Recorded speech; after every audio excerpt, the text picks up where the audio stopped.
Hello friends, അസ്സലാമു അലൈക്കും. Welcome back to Airas Dhaba. ഇന്ന് ഞാൻ നിങ്ങളുമായിട്ട് ഷെയർ ചെയ്യാൻ പോകുന്നത് നല്ല കിഡിലൻ ചിക്കൻ റെസിപ്പി കേട്ടോ. സെയിം റെസ്റ്റോറൻറ്റ് സ്റ്റൈൽ ടേസ്റ്റി ആയിട്ടുള്ള റെസിപ്പിയാണ്. ഒന്ന് ട്രൈ ചെയ്ത് നോക്കിയിട്ട് നിങ്ങളുടെ അഭിപ്രായം കമൻറ്റ് ചെയ്യുക. നിങ്ങൾ എൻ്റെ ചാനൽ ഇതുവരെ സബ്സ്ക്രൈബ് ചെയ്തിട്ടില്ല എങ്കിൽ ഒന്ന് സബ്സ്ക്രൈബ് ചെയ്യുക. ആദ്യം തന്നെ ചിക്കൻ മാരിനേറ്റ് ചെയ്യാനായിട്ട് 1/2 ടീസ്പൂൺ മഞ്ഞൾപ്പൊടി, 2 ടീസ്പൂണോളം കാശ്മീരി ചില്ലി പൗഡർ, 1/2 ടേബിൾ സ്പൂണോളം കുരുമുളക് പൊടി, 1/2 ടേബിൾ സ്പൂണോളം തന്തൂരി ചിക്കൻ മസാല പൗഡറാണ് ആഡ് ചെയ്ത് കൊടുക്കുന്നത്. നിങ്ങളുടെ അടുത്ത് ചിക്കൻ മസാല പൊടിയാണെങ്കിൽ അത് ആഡ് ചെയ്താലും മതി കേട്ടോ. ഇനി ഇതിലേക്ക് 1.5 ടേബിൾ സ്പൂണോളം ഇഞ്ചി വെളുത്തുള്ളി പേസ്റ്റ് കൂടി ആഡ് ചെയ്ത് കൊടുക്കുക. ഇനി ഇതിലേക്ക് ആവശ്യത്തിന് ഉപ്പ് കൂടി ആഡ് ചെയ്ത് കൊടുക്കാം. അടുത്തതായിട്ട് ഇതിലേക്ക് 2 ടേബിൾ സ്പൂണോളം വൈറ്റ് വിനീഗർ കൂടി ആഡ് ചെയ്ത് കൊടുക്കുക. ഇനി ഇതിലേക്ക് 1.5 ടേബിൾ സ്പൂണോളം നല്ല കട്ടിയുള്ള തൈരാണ് ആഡ് ചെയ്ത് കൊടുക്കുന്നത്. ഒരുപാട് പുളിപ്പൊന്നും ഇല്ലാത്ത തൈരായതുകൊണ്ട് 1.5 ടേബിൾ സ്പൂൺ ആഡ് ചെയ്ത് കൊടുക്കുന്നത് കേട്ടോ. 1.5 ടേബിൾ സ്പൂൺ തൈര് കൂടി ആഡ് ചെയ്തതിന് ശേഷം ഇത് നല്ലവണ്ണം ഒന്ന് മിക്സ് ചെയ്തെടുക്കാം.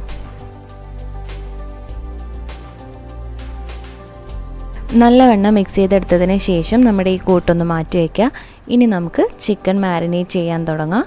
അതിനായിട്ട് ഞാൻ ഒരു ഫുൾ ചിക്കൻ എടുത്തിട്ടുണ്ട്. ഇനി നമ്മൾ കഴുകി നല്ലവണ്ണം വാഷ് ചെയ്ത് ഡ്രെയിൻ ചെയ്തെടുത്ത ചിക്കനിലേക്ക് നമ്മുടെ മസാല തേച്ച് പിടിപ്പിക്കാം. നമ്മുടെ ഈ ചിക്കൻ നല്ലവണ്ണം ഇതുപോലെ ഒന്ന് വരഞ്ഞു കൊടുക്കുക. നല്ലവണ്ണം ജസ്റ്റ് ഒന്ന് വരഞ്ഞാൽ മാത്രം പോരാ, നല്ല ഒത്തിരി ആഴത്തിൽ വരയാണെങ്കിൽ മാത്രമാണ് ഇത് നല്ലോണം ഉള്ളിലേക്ക് മസാല പിടിക്കുള്ളൂ കേട്ടോ. അപ്പോൾ ഇതുപോലെ വരഞ്ഞെടുത്ത് വെച്ച ചിക്കനിലേക്ക് നമ്മുടെ മസാല തേച്ച് കൊടുക്കാം. മസാല തേക്കുന്നതിന് തൊട്ട് മുന്നേ ഒന്ന് കൺഫേം ചെയ്യുക ഉപ്പും എരിവൊക്കെ കറക്റ്റ് ആണോ എന്ന്. എന്നിട്ട് കുറവാണ് തോന്നുകയാണെങ്കിൽ അതൊക്കെ ആവശ്യത്തിനനുസരിച്ച് ആഡ് ചെയ്ത് കൊടുക്കുക കേട്ടോ. നമ്മൾ ഈ കീറി കൊടുത്ത ഭാഗത്തൊക്കെ നല്ലവണ്ണം മസാല ഉള്ളിലേക്ക് പിടിക്കുന്ന തരത്തിൽ തന്നെ മസാല തേച്ച് കൊടുക്കുക. എന്നിട്ട് ഈ ചിക്കൻ്റെ ഉള്ളിലൊക്കെ നല്ലവണ്ണം മസാല തേച്ച് കൊടുക്കണം. കയ്യിൽ കാലിൻ്റെ ഇടയിലൊക്കെ ഗ്യാപ്പുകൾ വരുന്ന ഭാഗത്തൊക്കെ നമ്മൾ നല്ലവണ്ണം മസാല തേച്ച് പിടിപ്പിച്ചാൽ മാത്രമേ ആ ഒരു ചൊടി എല്ലാ ഗ്യാപ്പിലേക്കും കിട്ടുള്ളൂ കേട്ടോ. ഇപ്പോൾ ഇത് ഓൾമോസ്റ്റ് നല്ലവണ്ണം കവറായി വന്നിട്ടുണ്ട്. ഇനി ഗ്യാപ്പുകൾ എവിടെയെങ്കിലും ബാക്കിയുണ്ടെങ്കിൽ അവിടെയൊക്കെ ഈ മസാല നല്ലവണ്ണം ഒന്ന് തേച്ച് പിടിപ്പിക്കുക. നല്ലവണ്ണം മാരിനേറ്റ് ചെയ്തെടുത്തതിന് ശേഷം നമ്മളിത് ഒരു 4 മണിക്കൂറെങ്കിലും അറ്റ്ലീസ്റ്റ് റെസ്റ്റ് ചെയ്യാൻ വെക്കുകയാണെങ്കിൽ നല്ലൊരു ടേസ്റ്റ് കിട്ടും. നിങ്ങൾ രാവിലെയൊക്കെ കുക്ക് ചെയ്യുകയാണെങ്കിൽ രാത്രി തന്നെ മാരിനേറ്റ് ചെയ്തിട്ട് ഫ്രിഡ്ജിൽ മൂടി വയ്ക്കുക. ഫ്രീസറിലല്ല, ഫ്രിഡ്ജിൽ മൂടി വയ്ക്കുകയാണെങ്കിൽ അത്രയും ടേസ്റ്റി ആയിട്ട് നമുക്ക് കിട്ടും കേട്ടോ. നല്ലവണ്ണം ആ മസാല പിടിച്ച് കിട്ടും. അപ്പോൾ ഞാനിതൊരു 5 മണിക്കൂറാണ് ഇത് റെസ്റ്റ് ചെയ്യാൻ വെച്ചിരുന്നത്. ഇനി ഈ മസാല ഫ്രിഡ്ജിലേക്ക് മൂടിയിട്ട് റെസ്റ്റ് ചെയ്യാൻ വെക്കാം. ഇതിപ്പോൾ നമ്മുടെ ചിക്കന് ഒരു 5 മണിക്കൂറിന് ശേഷം ഞാൻ പുറത്തെടുത്തിട്ടുണ്ട്. നിങ്ങൾ ഓവർനൈറ്റ് വെക്കുകയാണെങ്കിൽ കുറച്ചുകൂടി നല്ലൊരു ചൊടി കിട്ടും കേട്ടോ. ഞാനിതിപ്പോൾ 5 മണിക്കൂറാണ് വെച്ചിരിക്കുന്നത്. ഇനി നമുക്ക് ഇതിൻ്റെ കാലൊന്ന് കെട്ടി വെക്കണം. അതല്ലാന്നുണ്ടെങ്കിൽ അത് നല്ലോണം ഒന്ന് വെന്ത് കഴിയുമ്പോൾ അത് കാല് വിട്ട് വരാൻ ചാൻസ് ഉണ്ട്.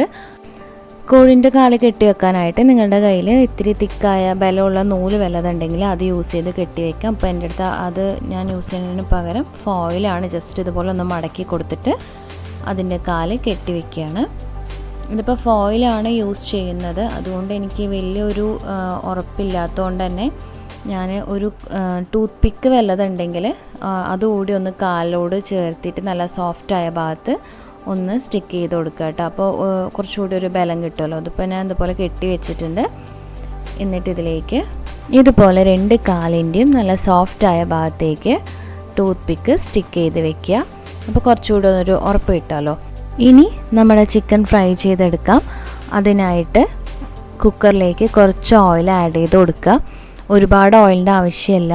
ജസ്റ്റ് ഒന്ന് കുക്കറിൽ മൂടി വെച്ചിട്ട് നമ്മൾ കുക്ക് ചെയ്തെടുക്കണം. അപ്പോൾ കുറച്ച് വെള്ളം ഇറങ്ങും. കോഴിയത്തെ വെള്ളം കൂടി ഇറങ്ങണതുകൊണ്ട് വലിയ പ്രശ്നമില്ല. പെട്ടെന്ന് ഇട്ട പാടൊന്നും അടി പിടിക്കാതിരിക്കാനായിട്ടാണ് കുറച്ചൊരു ഓയിൽ ആഡ് ചെയ്ത് കൊടുക്കുക.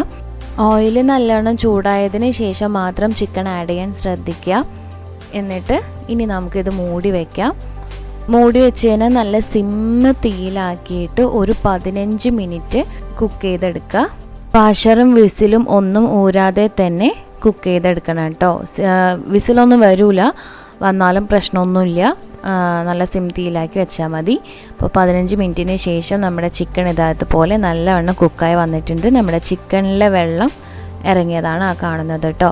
അപ്പോൾ നമുക്ക് അടി പിടിക്കുന്നുള്ള ടെൻഷനൊന്നും വേണ്ട. അപ്പോൾ നമ്മുടെ ചിക്കൻ ഞാനൊരു പാത്രത്തിലേക്ക് മാറ്റിയിട്ടുണ്ട്. ഇതുകൊണ്ടൊന്നും തീർന്നിട്ടില്ല. നമ്മുടെ ചിക്കൻ ജസ്റ്റ് ഒന്ന് ഫ്രൈ ചെയ്തെടുക്കണം. അപ്പോഴാണ് നമ്മുടെ ചിക്കൻ നല്ലവണ്ണം ഒന്ന് മൊരിഞ്ഞ് കിട്ടുക. അപ്പോൾ നിങ്ങൾക്ക് വേണമെങ്കിൽ ഇങ്ങനെ കഴിക്കാൻ താല്പര്യമുള്ളവർക്ക് കഴിക്കാം കേട്ടോ. ഞാൻ ഇത് ജസ്റ്റ് ഒന്നും കൂടി ഫ്രൈ ചെയ്തെടുക്കുന്നുണ്ട്.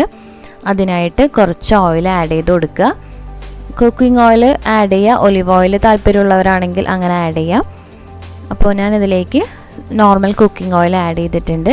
ഓയിൽ നല്ലോണം ഒന്ന് ചൂടായി വരുമ്പോൾ അതിലേക്ക് ചിക്കന് കുറച്ചുകൂടി ചൂട് കിട്ടാനായിട്ട് ഞാനിതിലേക്ക് 2 പച്ചമുളക് നടുവേ കീറിയതും കുറച്ച് കറിവേപ്പിലയും കൂടി മണത്തിനായിട്ട് ആഡ് ചെയ്ത് കൊടുത്തിട്ടുണ്ട് കേട്ടോ. ഇനി ഇതിന് മുകളിലേക്ക് എണ്ണ ചൂടായി വന്നതിന് ശേഷം നമ്മുടെ ചിക്കൻ മെല്ലെ ആഡ് ചെയ്ത് കൊടുക്കാം. ചിക്കന് നോക്കിയിട്ട് എടുക്കുക, അല്ലെങ്കിൽ പൊടിഞ്ഞു പോകാതിരിക്കാൻ ഒന്ന് ശ്രദ്ധിക്കുക കേട്ടോ. ഇനി നമുക്കിത് ജസ്റ്റ് ഒന്ന് ഫ്രൈ ചെയ്തെടുക്കുക. മെല്ലെ മെല്ലെ തിരിച്ചിട്ട് കൊടുത്ത് ഫ്രൈ ചെയ്തെടുക്കുക. പൊട്ടിപ്പോവാത്ത രീതിയിൽ തന്നെ ഫ്രൈ ചെയ്തെടുക്കുക. ഇതിപ്പോൾ ഇക്കയാണെങ്കിൽ തിരിച്ചിട്ട് തന്നതൊക്കെ കേട്ടോ. എനിക്ക് പൊട്ടിപ്പോകുമോ എന്നുള്ളൊരു പേടി ഉണ്ടായിരുന്നു. കാരണം വീഡിയോ എടുക്കുക അല്ലെങ്കിൽ വലിയ പ്രശ്നമല്ല. അതുപോലെ എല്ലാ ഭാഗവും നല്ലോണം ഒന്ന് തിരിച്ചിട്ട് കൊടുത്ത് ഫ്രൈ ചെയ്തെടുക്കുക. എന്നതിന് ശേഷം നമുക്ക് സെർവ് ചെയ്യാവുന്നതാണ് കേട്ടോ. എല്ലാ ഭാഗവും ഒന്ന് മൊരിഞ്ഞ് കിട്ടിയാൽ നമുക്കിത് സെർവ് ചെയ്യാം. അപ്പം നമ്മുടെ ചിക്കൻ്റെ കൂടെ കഴിക്കാനായിട്ട് ഞാൻ നല്ല അടിപൊളി സോഫ്റ്റ് കുബൂസും പിന്നെ കുറച്ച് ഫ്രഞ്ച് ഫ്രൈസ് കൂടി ഉണ്ടാക്കിയിട്ടുണ്ടായിരുന്നു. അപ്പോൾ അതെല്ലാം കൂടിയിട്ടാണ് സെർവ് ചെയ്തിരുന്നത് കേട്ടോ. ഇവിടെ നമ്മുടെ കിഡിലൻ ചിക്കൻ ഇവിടെ തയ്യാറായിട്ടുണ്ട്. ഇത് എല്ലാവരും ഒന്ന് ട്രൈ ചെയ്ത് നോക്കുക. നിങ്ങളുടെ അഭിപ്രായം കമൻറ്റ് ചെയ്യാൻ മറക്കരുത്.